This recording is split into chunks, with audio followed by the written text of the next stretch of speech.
할렐루야. 오늘도 우리 수요 목양 예배에 오신 여러분들을 주님의 이름으로 환영하고 축복합니다. 매일매일의 일상 속에서 하나님의 함께 하심이 우리 성도님들의 기쁨이 되고 또 하나님을 알아가는 것이 우리 성도님들의 삶 가운데 풍성함이 되실 수 있기를 간절히 소원합니다. 우리 시간 다 함께 사도신경 고백하심으로 수요 목양 예배 하나님 앞에 드리도록 하겠습니다. 전능하사 천지를 만드신 하나님 아버지를 내가 믿사오며 그 외아들 우리 주 예수 그리스도를 믿사오니 이는 성령으로 잉태하사 동정녀 마리아에게 낳으시고 본디오 빌라도에게 고난을 받으사 십자가에 못 박혀 죽으시고 장사한 지 사흘 만에 죽은 자 가운데서 다시 살아나시며 하늘에 오르사 전능하신 하나님 우편에 앉아 계시다가 저리로서 산자와 죽은 자를 심판하러 오시리라. 성령을 믿사오며 거룩한 공예와 성도가 서로 교통하는 것과 죄를 사하여 주시는 것과 몸이 다시 사는 것과 영원히 사는 것을 믿사옵나이다. 아멘. 우리 시간 다 함께 찬송가 302장 통합 찬송가는 408장입니다. 내 주 하나님 넓고 큰 은혜는 함께 찬양하겠습니다.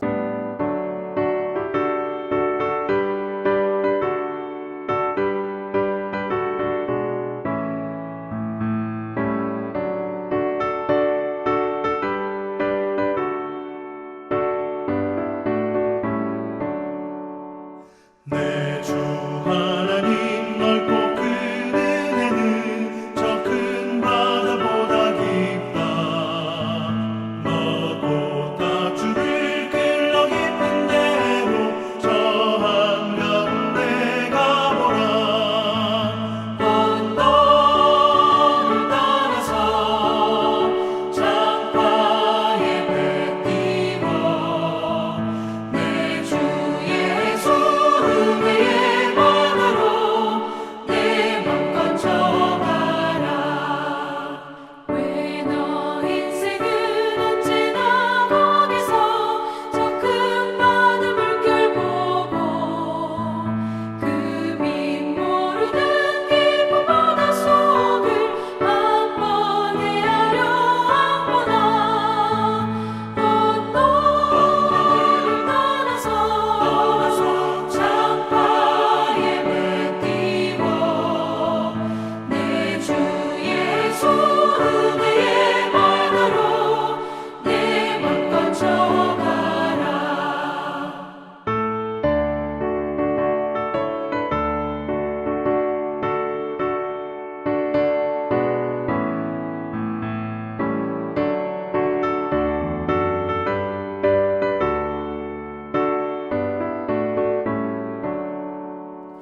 많은 사람이 얕은 물가에서 저 큰 바다 가려다가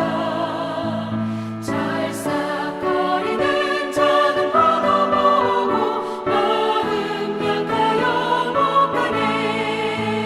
언덕을 따라서 창가에 배 띄워 내 주 예수 은혜의 바다로 내 맘껏 져가라.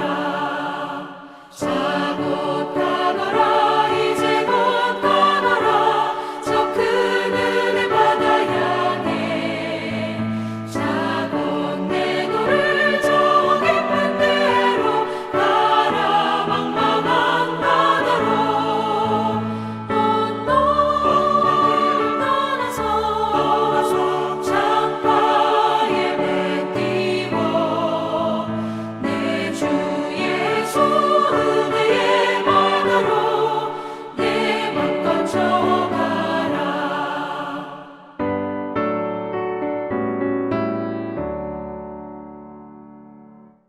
함께 기도하시겠습니다. 살아계신 하나님, 오늘 우리를 이 자리에 모으시고 또한 예수 그리스도의 영으로 하나님의 말씀에 귀 기울이게 하신 하나님, 아버지의 뜻이 우리 가운데에 강건하도록 임하시니 우리가 하나님의 말씀에 이 시간 귀를 기울입니다. 아버지께서 우리를 구원해 주신 것도 모자라 이 시간 우리 안에 예수의 영을 두셔서 그 복음의 비밀을 깨닫게 하시고 복음으로 말미암아 이 땅을 살아가게 하심에 참으로 감사합니다. 하나님, 우리가 이 자리에 모여서 우리의 마음을 다하고 뜻을 다하여 하나님만을 섬기기로 하나님과 약속할 때에 우리에게 이 복음의 능력이, 하나님의 영이 이 말씀을 들고 우리 안에 들어오시는 역사가 있게 하여 주옵소서. 전하는 자나 듣는 자나 똑같이 그리스도의 몸된 교회에 속하여 한 영으로 이 말씀을 받을 수 있도록 인도하여 주시기를 간구하오며 높으신 우리 구주 예수 그리스도의 이름으로 기도드립니다. 아멘. 함께 하나님의 말씀 보도록 하겠습니다. 오늘 하나님께서 우리에게 허락하신 말씀은 요한복음 3장 22절에서 33절까지의 말씀입니다. 요한복음 3장 22절에서 30절까지의 말씀, 제가 가진 성경으로 신약 140페이지에 있습니다. 요한복음 3장 22절에서 30절까지의 말씀, 제가 먼저 읽고 여러분이 따라 읽고 마지막 30절은 함께 읽도록 하겠습니다. 제가 먼저 읽겠습니다. 그 뒤에 예수께서 제자들과 함께 유대 지방으로 가셔서 거기서 그들과 함께 지내시면서 세례를 주셨다. 살렘 근처에 있는 에논에는 물이 많아서 요한도 거기서 세례를 주었다. 사람들이 나와서 세례를 받았다. 그때는 요한이 아직 옥에 갇히기 전이었다. 요한의 제자들과 어떤 유대 사람 사이에 정결 예법을 두고 논쟁이 벌어졌다. 요한의 제자들이 요한에게 와서 말하였다. 랍비님, 보십시오. 요단강 건너편에서 선생님과 함께 계시던 분, 곧 선생님께서 증언하신 그분이 세례를 주고 있는데 사람들이 모두 그분에게로 모여듭니다. 요한이 대답하였다. 하늘이 주시지 않으면 사람은 아무것도 받을 수 없다. 너희야말로 내가 말한 바 나는 그리스도가 아니고 그분보다 앞서서 보내심을 받은 사람이다 한 말을 증언할 사람들이다. 신부를 차지하는 사람은 신랑이다. 신랑의 친구는 신랑이 오는 소리를 들으려고 서 있다가 신랑의 음성을 들으면 크게 기뻐한다. 나는 이런 기쁨으로 가득 차 있다. 다 같이 읽습니다. 그는 흥하여야 하고 나는 쇠하여야 한다. 아멘. 우리가 방금 읽은 요한복음 3장 22절부터 30절까지를 포함하고 있는 이 요한복음 3장은 매우 치밀한 구조를 가지고 있습니다. 보시게 되면 3장이라는 이 한 장 안에 두 가지의 에피소드를 담고 있는데, 지난주에 우리가 만나본 니고데모와 예수님의 거듭남에 관한 설명, 그리고 오늘 우리가 함께 살펴볼 세례 요한의 자기 인식에 관한 이야기가 바로 그것입니다. 우리는 먼저 22절의 접두사인 그 뒤에라는 말에 주목할 필요가 있습니다. 마치 어떤 이야기가 앞으로부터 이어지고 있는 것처럼 보이기 때문이죠. 앞전의 니고데모 사건과 오늘 말씀의 내용 사이의 연결점을 드러내고 있는 것입니다. 사실은 이 두 이야기, 요한복음 3장 전체의 이야기의 흐름을 제대로 이해하려면 2장 23절부터 25절까지의 말씀을 반드시 읽고 넘어와야 합니다. 성경을 한 장 앞으로 넘기셔서 2장 23절에서 25절을 한번 봐주시겠습니까? 제가 읽어드릴게요. 2장 23절에서 25절 말씀입니다. 이렇게 되어 있습니다. 예수께서 6월절에 예루살렘에 계시는 동안에 많은 사람이 그가 행하시는 표징을 보고 그 이름을 믿었다. 그러나 예수께서는 모든 사람을 알고 계심으로 그들에게 몸을 맡기지 않으셨다. 그는 사람에 대해서는 어느 누구의 증언도 필요하지 않으셨기 때문이다. 그는 사람의 마음속에 있는 것까지도 알고 계셨던 것이다. 아멘. 이것이 2장 23절에서 25절이 설명하고 있는 내용입니다. 2장을 보시면 첫 절에 갈릴리 가나에서 물이 포도주가 되는 첫 번째 표징, 기적이라고도 부르죠. 이 표징을 보여주신 예수님께서 가버나움에 잠시 내려가셨다가 6월절을 맞이해 예루살렘으로 올라오시는 장면이 등장합니다. 예수님의 행적들을 명확하게 묘사하고 있는 것이죠. 그리고 예루살렘 성전에서 예수님이 유월절 기간을 지내실 때 그 유명한 사건, 성전 앞마당의 장사꾼들을 전부 쫓아내시는 사건이 일어나게 되는 거예요. 그러고 나서 2장 18절에 보시면 이 사건을 마주한 유대 사람들이 예수님께 이렇게 묻습니다. 당신이 이런 일을 하다니 무슨 표징을 우리에게 보여주겠소? 하고 묻는 거예요. 그에 대해서 19절에 예수님이 이렇게 대답하시죠.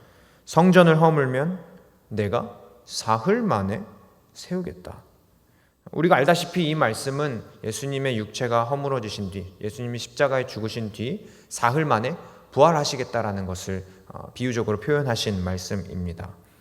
이렇듯 숨막히는 사건들이 연달아 일어나는 거예요. 갈릴리 가나에서 물이 포도주가 되고, 유월절에 예루살렘으로 올라오셔서 성전을 정리하시고 또 표징을 보여주고, 이런 사건들이 연달아 일어난 후에 요한복음의 저자인 사도 요한은 2장 23절에 이렇게 말하는 것입니다. 예수님이 예루살렘에 계시는 동안, 성전 사건 이후에도 쭉 예루살렘에 머무시는 동안 많은 사람들이 그가 행하시는 표징을 보고 그의 이름을 믿었노라라고 서술합니다. 그리고 24절은 그러나 예수님은 모든 사람들을 이미 알고 계셨으므로 그들에게 몸을 맡기지 않으셨다고 이야기하는 거죠. 우리가 알다시피 예수님의 공생애 3년이라는 사역 기간 동안 예수님께서는 정말 많은 일들을 하셨습니다. 기적과 병고침과 말씀을 통해서 예수님께로 구름대 같은 사람들이 몰려들죠. 반대로 이 예수님을 보기 위해서 몰려들었던 사람과는 또 다른 파죠. 반대로 오히려 이런 예수님을 보고서 위협을 가하는 자들도 존재했습니다. 예수님이 자기들에게 위협이 된다라는 것이에요. 우리가 알다시피 바리새파 사람들이나 서기관 또는 사두개파 사람들 등등 기존의 기득권층들이 대부분 그런 사람들이었죠. 그렇다면 여기서 문제가 발생합니다. 누군가는 예수님을 구름대처럼 따라다니는 무리가 있고, 누군가는 예수님을 위협이라고 생각하여 제거하려는 무리들이 있었다면 여러분 생각해 보십시오. 이 무리들 간에 충돌이 없었겠습니까? 예수님을 따라다니던 수많은 무리들 중에 정의감에 불타올라서 자기가 예수님을 위협으로부터 보호해야겠다고 나선 사람들이 없었겠습니까? 혹은 자기들의 능력으로, 자기들의 증언으로 예수님을 둘러싼 이상한 소문들, 말도 안 되는 소문들을 잠재우려고 했던 사람들이 없었겠습니까? 악의적인 비방들을 자기들의 증언으로 반박하려는 사람들이 없었을까요? 반드시 있었을 겁니다. 예수님 제가 모실게요. 제가 예수님을 보호할게요. 제가 예수님을 증언할게요 라고 나선 사람들이 무리 중에 분명히 있었을 것이라는 말입니다. 자기들이 예수님을 모시겠노라고, 예수님을 악한 자들의 위협으로부터 보호하겠노라고, 자기들에게 몸을 맡기시라고, 나는 충분히 예수님을 보호할 만한 능력이 있다고 했던 이들이 있었겠죠. 하다못해 베드로도 예수님이 잡히시던 날 밤에 예수님을 잡아가려고 온 대제사장의 종 말고의 귀를 뱀으로써 예수님을 자기가 지키려고 했었죠. 그러나 다시 오늘 사도 요한은 2장 24절과 25절을 통해 이렇게 증언하고 있는 것입니다. 그러나 예수께서는 모든 사람을 알고 계심으로 그는 사람에 대해서는 어느 누구의 증언도 필요하지 않으셨다. 그는 사람의 마음속에 있는 것까지도 알고 계셨던 것이다. 그렇습니다. 이미 사람의 마음속에 있는 것을 누구보다도, 실은 그 자신보다도 더 잘 알고 계시는 예수님께서 예수님을 보호해드리겠다고 나선 이들의 속마음을 이미 알고 계셨던 것이죠. 인기에 편승하는, 마치 자신들의 증언으로, 자신들의 보호로 예수님께 어떠한 도움을 줄 수 있다는 방식으로 생각하면서 예수님을 이용하려 했던 자들을 예수님은 이미 아신 것입니다. 그러한 맥락에서 사도 요한은 요한복음 3장에 두 사람을 등장시키는 거예요. 바로 니고데모와 세례 요한이죠. 자, 지난주에 함께 보았습니다. 니고데모는 밤에 예수님을 찾아와서 예수님께 완전히 속마음을 간파당했어요. 예수님을 칭찬하는 방식으로 교묘하게 자기가 원하는 말을 이렇게 끌어내려고 했으나 사실은 오히려 속마음을 아시는 예수님의 정곡을 찌르는 대답으로 자기 자신이 더 드러나게 된 것이죠. 예수님을 살살 긁어서 정체를 캐려 했으나 오히려 예수님 앞에서 자기가 드러나게 된 것입니다. 물과 성령으로 거듭남, 그리고 구약에 이미 약속된 그리스도의 구원을 말씀하심으로 예수님은 바리새파 율법사의 옷, 이스라엘의 선생된 자의 옷으로 자신을 단단히 무장하고 치장하여서 어두운 밤에 들키지 않도록 예수님을 찾아왔던 니고데모의 실상을, 속사람을 완전히 드러내버리신 것입니다. 그 뒤에 3장 22절이 등장하는 거예요.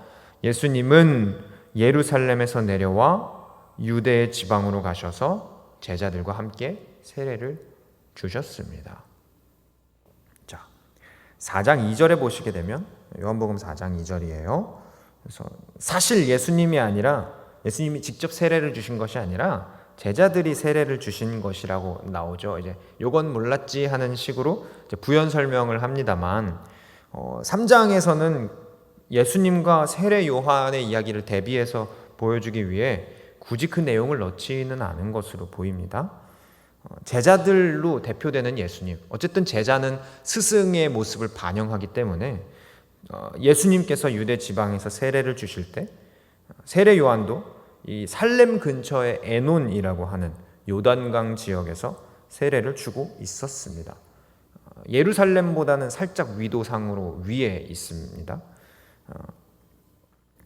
그러니까 예수님도 세례를 주시고 세례 요한은 이미 그곳에서 세례를 주고 있었던 상황인 거예요. 세례 요한의 입장에서는 충분히 기분 나쁠 일이기도 한 것 같습니다. 이미 자기가 세례를 주고 있는 자기 터에서 아무리 예수님이 세례를 준다고 한들 사실 남의 터 위에 집 짓는 것처럼 보이기 때문이죠. 아니나 다를까 25절에 요한의 제자들이 어떤 유대 사람 혹은 유대 사람들이라고도 하는데요. 그들과 정결 예법을 두고 논쟁을 하다가 세례 요한에게 와서 제자들이 이렇게 말합니다. 26절입니다. 라삐님 보십시오.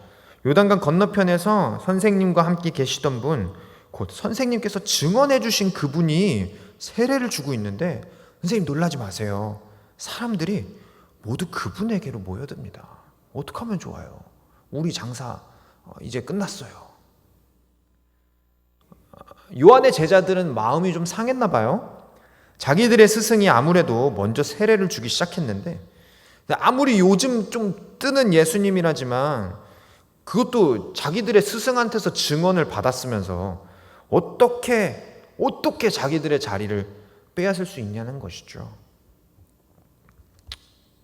25절은 그들이 예수님에 관해서 제자 요한에게 오기 전에 와서 말하기 전에 유대 사람들이랑 정결예법을 두고 논쟁했다고 말합니다. 그래서 사실 이 구절이 왜 있는가에 대한 의견들이 분분한데 이렇게 보시면 좋을 것 같습니다. 이 논쟁 직후에 정결예법에 관한 논쟁 직후에 요한의 제자들이 요한에게 예수님에 관한 불만을 터뜨린 것으로 보아서 아마도 요한 자신의 자기들 스승의 세례에 대한 정결예법이 아니라 예수님의 세례 주시는 것에 대한 정결예법을 두고 논쟁한 것 같습니다. 우리가 좀 성경을 읽다 보면 알고 있다시피 당시에 세례는 회개와 속죄의 의미로 베풀어지던 것이었어요. 마가복음과 누가복음이 모두 요한의 세례를 죄사함을 받게 하는 회개의 세례라고 표현한 것을 보면 알 수 있죠. 다시 말하면 요한이 주던 세례도 이 물로 주는 세례는 회개와 속죄를 뜻하는 죄사함을 받게 하는 세례라는 식으로 표현하고 있다는 것입니다. 그런데 여기서 우리가 한 가지 생각해 볼 점이 있어요. 잠시 구약을 우리가 좀 고민해 본다면 구약 시대에 죄사함, 즉 속죄는 어떻게 이루어졌을까요? 구약 시대의 속죄예요. 한번 생각해 보세요. 네, 맞습니다. 속죄에 제사가 있었어요. 부정한 사람이 정결함을 입으려면 속죄의 제사를 드려야 하고 그 제사를 드린 후에야 부정을 씻고 정결함을 입게 되는 것입니다. 자, 그렇다면 이 속죄의 제사를 주관하고 또 네가 정결하다라는 정결함을 선포했던 사람은 누구일까요? 구약 시대에. 그렇습니다. 제사장이죠. 간단한 예로 레위기 14장 19절은 이렇게 증언하고 있어요. 정결 예식에 대해서 부정한 상태에서 이제 정하게 되려는 그 사람의 죄를 속하여 주려고 제사장은 속죄 제물을 바친다. 이렇게 하여 제사장이 그의 죄를 속하여 주면 그는 정하게 된다. 아멘. 유대 사람들의 율법에 의하면 정결을 선포하고 속죄를 이루어 줄 수 있는 사람은 오직 제사장뿐입니다. 자, 이 얘기를 왜 하느냐, 이 말씀을 왜 드리는 것이냐. 정결 예법에 관한 논쟁이 있었다고 할 때 만약에 이 논쟁이 예수님과 관련된 논쟁이라면 오늘 회개와 속죄의 세례를 주고 있는 요한과 예수님을 한번 비교해 볼 필요가 있다는 것입니다. 누가복음 1장에 나타난 대로 세례 요한은 레위 사람 제사장 사가랴의 아들로서 그 자신도 레위 사람이자 제사장의 직분을 가질 수 있는 사람입니다. 정결 예법대로라면 속죄의 세례, 회개의 세례를 줄 자격이 있어요. 제사장 계열이니까. 통과입니다. 정결 예법에 있어서 결격 사유가 없습니다. 그럼 여러분 예수님은요? 물론 우리가 알다시피 신앙 고백하다시피 성령으로 잉태하셨기에 당연히 완전한 제사장의 자격이 있으신 분이시죠. 세상 천지에 하나님보다 완전한 제사장의 자격이 있으신 분이 누가 있겠어요. 그런데 사람들의 인식 속에서 또 약속 안에서 예수님은 유다 지파 요셉의 아들입니다. 제사장이 아닌 것이에요. 제사장도 아닌 이가 회개의 세례, 속죄의 세례를 베풀고 있으니 이것이 정결 예법에 과연 맞는 일인가를 두고 논쟁이 벌어졌다고 추측할 수도 있겠습니다. 심지어 그 예수님은 지난번에 제사장인 세례 요한으로부터 세례와 증언을 받았다는 것이죠.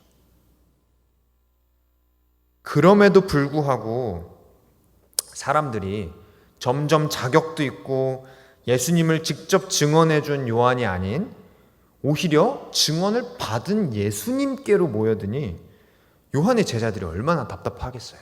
원조는 여긴데. 정결 예법에 관한 논쟁 이후에 자기들의 스승에 가서 한탄 섞인 하소연을 하는 것이죠. 저 사람 정결 예법에 맞지도 않게 본인이 세례를 주는데 사람들은 전부 다 저리로 간다. 어떻게 된 겁니까, 선생님? 심지어 저 사람은 선생님이 증언해 주신 분이 아닙니까? 선생님 가서 이걸 좀 잘못됐다고 말씀 좀 하셔야 되는 거 아닙니까? 라는 식으로 요한에게 한탄을 한 것이에요. 자, 그렇다면 세례 요한의 입장에서 봤을 때 이 이야기를 듣고 어떤 마음이 들 수가 있을까요? 그래, 내가 가서 한마디 해야겠다. 어떻게 나한테 와서 세례를 받고 죄사함을 받았으면서 어떻게 나한테 이렇게 할 수가 있느냐. 내 업종을 뺏어갈 수가 있느냐라고 이제 생각했을 법도 한데, 그런데 이에 대한 요한의 대답이 아주 걸작입니다. 요한이 어떻게 대답했는지 한번 보세요. 27절과 28절을 보시면 됩니다. 요한복음 3장 27절과 28절입니다. 제가 읽어드릴게요. 요한이 대답하였다. 하늘이 주시지 않으면 사람은 아무것도 받을 수 없다. 너희야말로 내가 말한 바 나는 그리스도가 아니고 그분보다 앞서서 보내심을 받은 사람이다 한 말을 증언할 사람들이다. 아멘.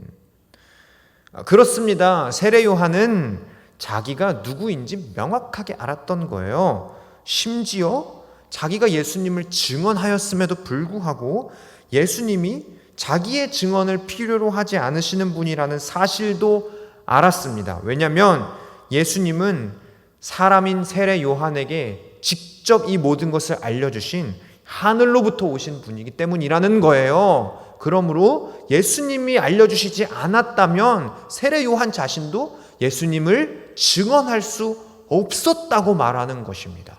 그러면서 제자들이 그 증언 문제와 정결예법을 문제로 삼자 제자들에게 말하는 거예요. 오히려 니들이 나를 증언해 줘야 된다. 나는 그리스도가 아니고 오실 그분을 위해 앞서서 보내심을 받은 사람이라는 걸 니들이 증언해 줘야 된다는 거예요. 자기의 증언이 예수님께 필요가 없다는 사실을 역설하고 있는 것이죠. 그리고 마지막으로 세례 요한이 이렇게 말합니다. 그는 흥하여야 하고 나는 쇠하여야 한다.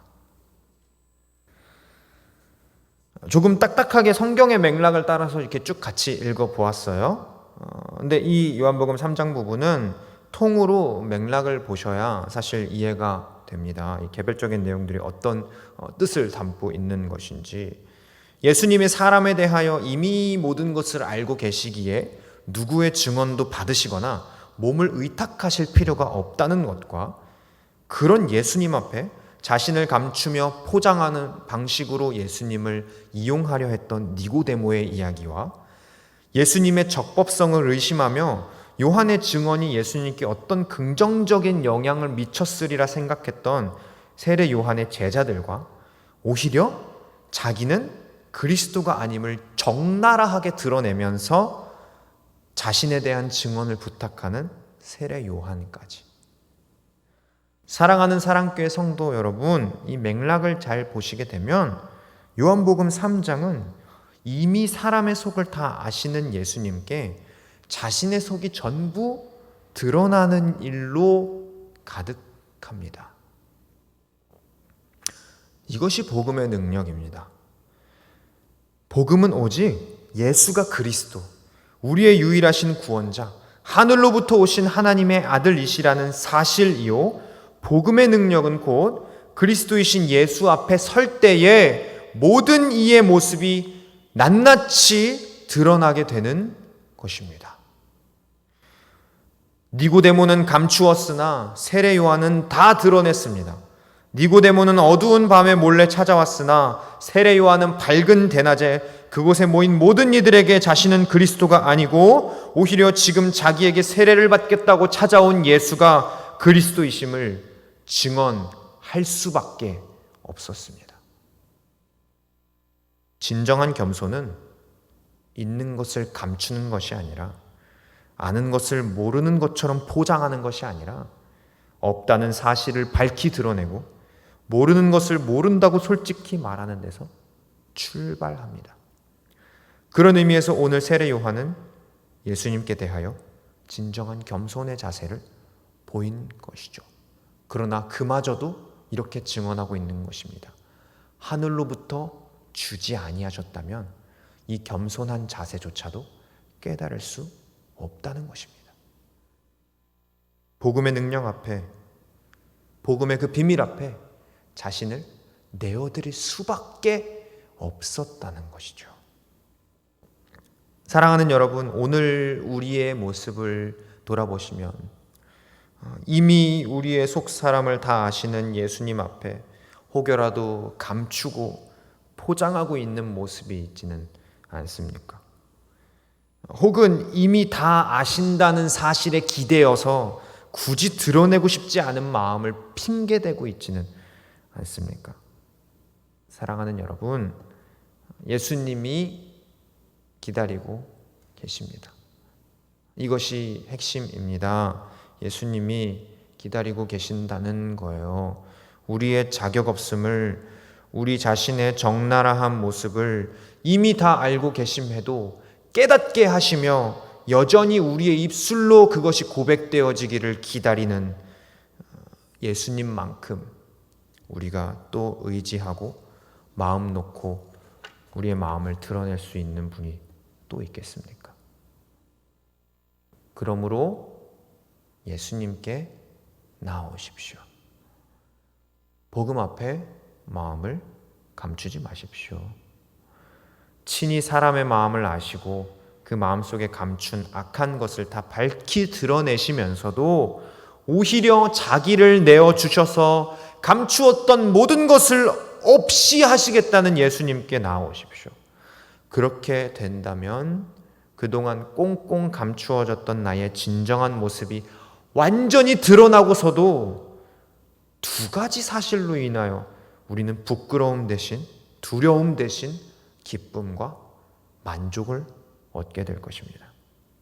오늘 말씀을 정리하면서 사랑하는 여러분, 이 두 가지 사실만이라도 기억하셨으면 좋겠습니다. 나의 진정한 모습이 예수님 앞에 드러나게 될 때, 나의 감추어졌던 마음이 예수님 앞에 낱낱이 밝혀지게 될 때, 이 두 가지 사실이 우리로 하여금 부끄러움이 아니요 기쁨을 느낄 수 있도록, 우리가 낱낱이 드러났다는 그 사실에 대한 감사를 느낄 수 있도록 할 것입니다. 이 두 가지 사실. 첫 번째, 나는 내 생각보다 훨씬 더 보잘것없는 사람이다. 두 번째, 나는 내 생각보다 훨씬 더 큰 사랑을 받았다.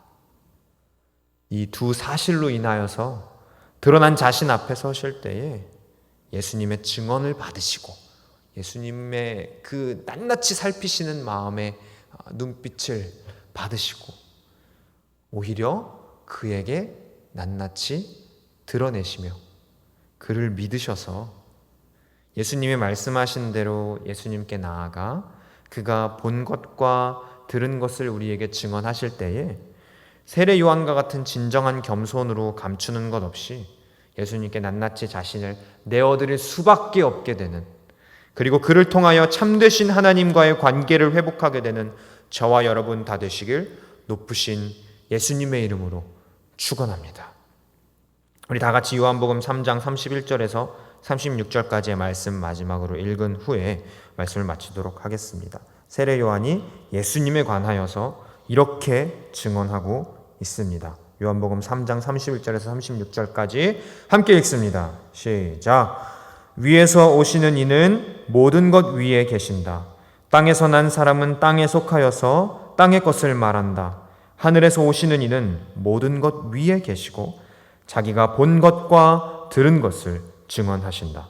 그러나 아무도 그의 증언을 받아들이지 않는다. 그의 증언을 받아들인 사람은 하나님의 참되심을 인정한 것이다.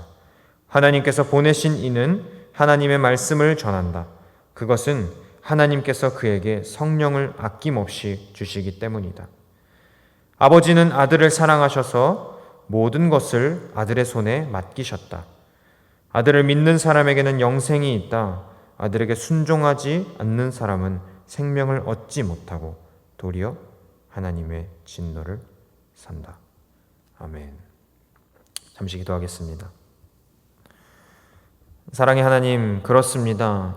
우리가 예수님 앞에 나아갈 때에 이미 우리의 속사람을 다 아심에도, 우리의 부끄러움을 다 아심에도 불구하고 그것이 낱낱이 우리의 입술로 고백되어지기까지 우리를 기다리시고 마침내 우리의 입술로 예수님의 복음 앞에, 예수님의 능력 앞에 우리의 모습을 드러낼 때에, 우리의 죄악을 고백할 때에 그것을 책망치 아니하시고 오히려 자기 목숨을 내어주사 죄 없다 하시는 예수님, 그 크신 사랑 앞에 우리의 무릎을 꿇습니다.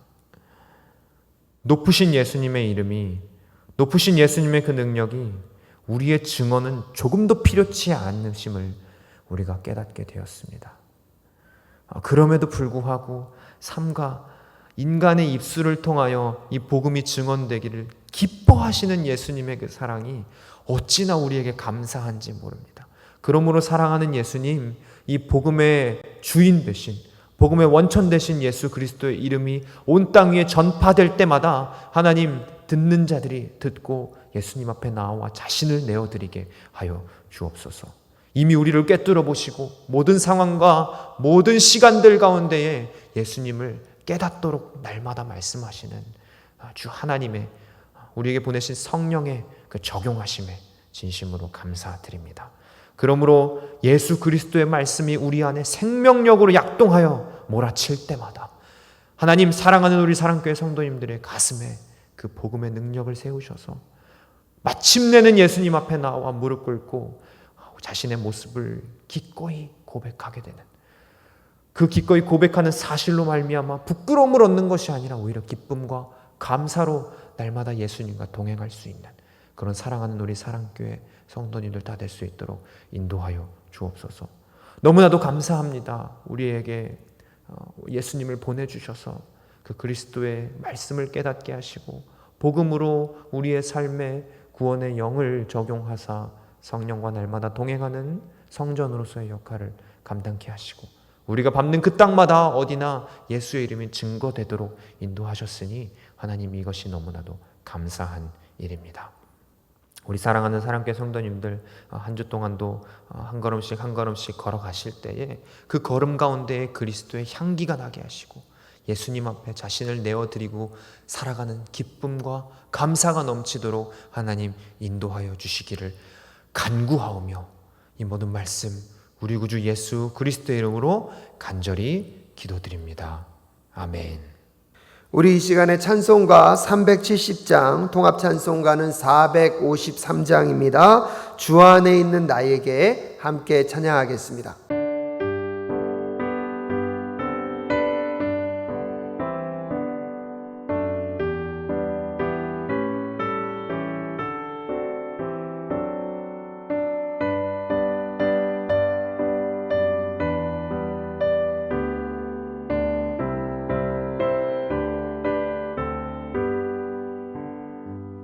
주 안에 있는 나에게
기도하겠습니다.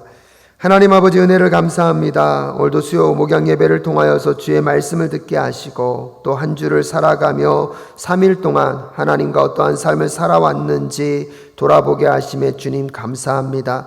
사도 요한의 이야기를 통하여서 우리도 날마다 예수 그리스도를 증거하고 그의 길을 겸손하게 준비한 우리의 삶이 될 수 있도록 주님 도와 주시옵소서. 예수 그리스도를 앞서가지 아니하며 그분을 따라가고 그분의 사역과 길을 준비하는 주의 백성된 삶을 살아갈 수 있도록 주님 도와주시옵시고 그 여정을 걸어가는 성도님들의 삶에 날마다 주의 동행과 도우심과 함께 하심이 머물 수 있도록 주님 도와주시옵소서. 이 저녁에도 주의 뜻을 구하고 주의 말씀을 쫓아 살아가는 주의 백성들의 삶을 하나님이 어떻게 지키시는지 어떻게 인도하시는지 경험할 수 있도록 주님 도와주시옵시고 특별히 삶의 자리에서 어려움과 힘겨운 터널을 지나가고 있는 우리 성도님들의 삶 가운데 하나님의 도우심과 함께 하심의 은혜가 흘러넘칠 수 있도록 주님 도와 주시옵소서. 한 영혼 한 영혼을 천하보다 귀하게 여기시는 그 하나님의 사랑과 구원의 열정을 깨닫고 오늘도 우리의 삶 속에서 주님 앞에 기도하는 모든 백성들이 하나님의 함께 하심을 경험함으로 다시 힘을 얻고 또 나머지 3일도 주님을 위하여 달려갈 수 있는 주의 백성들 될 수 있도록 주님 도와 주시옵소서. 남에게 말하지 못하는 삶의 어려움과 힘겨움의 이야기들을 하나님이 다 품어주시고 위로하여 주시고 격려하여 주셔서 우리의 삶도 세례 요한처럼 그리스도를 증거하고 그리스도를 예비하는 삶을 살아갈 수 있도록 주님 역사하여 주시옵소서. 오늘도 예배에 참여하시는 모든 성도님들의 마음과 심령 가운데 하나님 함께하여 주시기를 간절히 간구하오며 존귀하신 예수 그리스도의 이름으로 기도하올 때에 이제는 우리 주 예수 그리스도의 은혜와 하나님 아버지의 그 무궁하신 사랑하심과 성령 하나님의 감화감동 교통 충만케 하시는 역사가 세례 요한처럼 우리의 삶도 예수를 본받아 따르며 겸손함과 낮아짐으로 살아가기를 결단하며 다짐하는 우리 모든 성도님들의 가정과 직장과 사업터와 하나님 그 삶의 자리 위에 우리 조국 대한민국과 저 북녘 땅에 있는 우리의 동포들과 이 시대를 살아가는